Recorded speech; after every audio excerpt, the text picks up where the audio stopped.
Okay, what we have here is a 2007 Audi A8 that has a problem that is known in the industry, and we're trying to resolve exactly a resolution to that problem. And that problem is when this convoluted plastic tank that is kind of shaped like a horseshoe, because it has two lobes out here.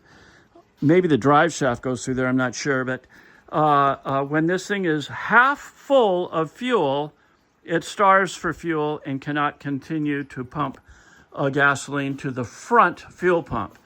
Now, this vehicle has two fuel pumps. It has one fuel pump in this basket, whose intake is at the bottom and below the level of our fuel level here. And it also has, and we can't see it because we don't have the car here, the fuel pump that injects fuel to the fuel injectors. So this is basically a lift pump that provides fuel to the front of the vehicle. Now, here's the fuel filter on the vehicle, and fuel coming out of the pressure line, this line right here, which is located on the top of the electric fuel pump, goes directly up to the front of the car. Now, we have restricted this because in order to get a good reading of about 32 pounds of pressure, 35 pounds of pressure here, that indicates that the fuel injectors are consuming fuel. We're probably letting too much bypass, but we're not absolutely sure of that. In the meantime, we have it looped back. And the reason for this is normally this would go to the fuel injectors, and then fuel comes back. Excessive fuel that the front fuel pump is not using to feed comes back through a line, which we have right here showing it's flowing fuel.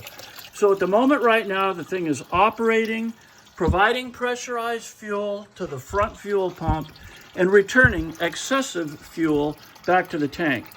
Now, this mechanism here is the fuel pump body, and this is what's called the baffle. This baffle is here because it takes fuel from three accumulators. This is the one directly underneath the fuel pump. This is the one in the left front lobe of the fuel tank up in front there. And this one here is from the right front lobe.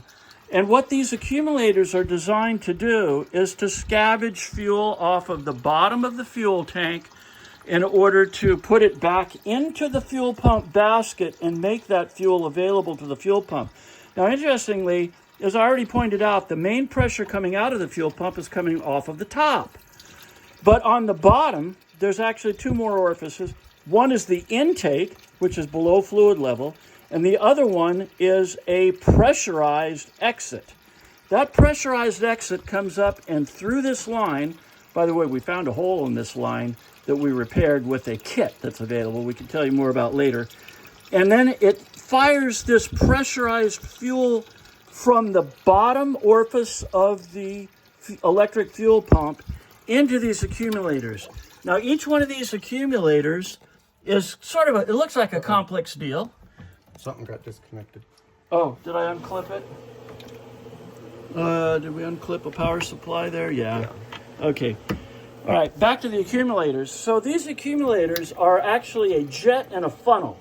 When you fire a high pressure spray out of a jet into a funnel, extra fuel is accumulated and put back at low pressure through these lines, through 1, 2, 3 lines, and into this baffle.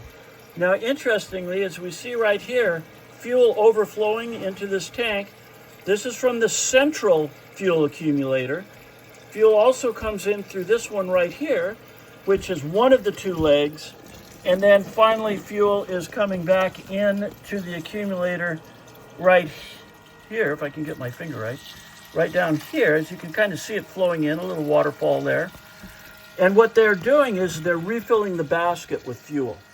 Now, interestingly, as Matt holds and you see the return pressure line from the front of the vehicle, by the way, the front fuel pump also has three terminals, or three units on it. One is inflow, one is out to the fuel injectors, and the third is return.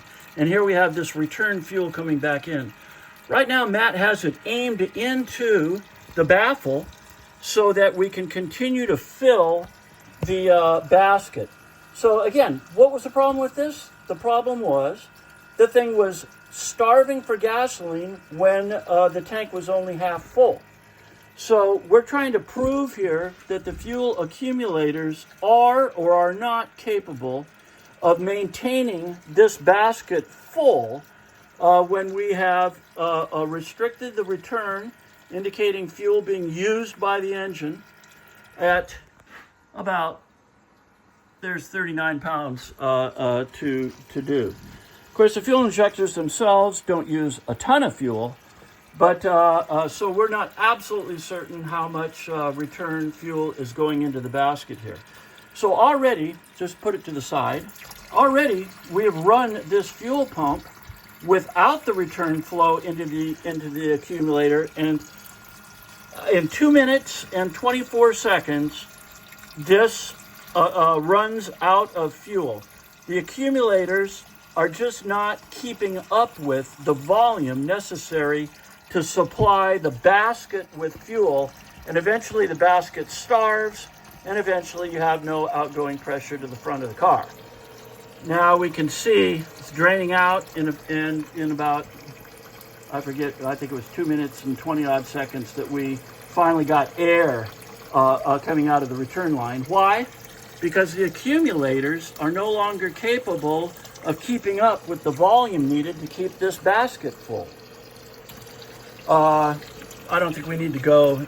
Well, we're still getting some accumulation here in the one of the return lines, but oops, you can see it's starving. The other two are starving. Again, I don't know if I'm going to belabor this for the full 2 minutes and 20 odd seconds. But we did notice that the fuel line, that this very fuel line, right? Oh, there it goes. Starting to run out. Yeah, it's starting to run out. You'll see air coming out of this return line because there's no fuel in there to make the pressure operate. And we'll show you that on the gauge. Okay, it's coughing and choking. And here goes our gauge down. No more fuel pressure at the front of the car. So he's priming it again to get things rolling. But now that he's physically priming it, oh, by the way, I should mention, this is kind of curious. This right here is blanked off. There was never a line connected to this. It must have been for some other version. But this is one, and then the other 2 and 3 lines from the 3 accumulators are indicated here, and you'll see them flowing again in a second. Go ahead and fill, yeah, he's filling the tank now with the return line, and in a second we'll see a volume of fluid coming back again.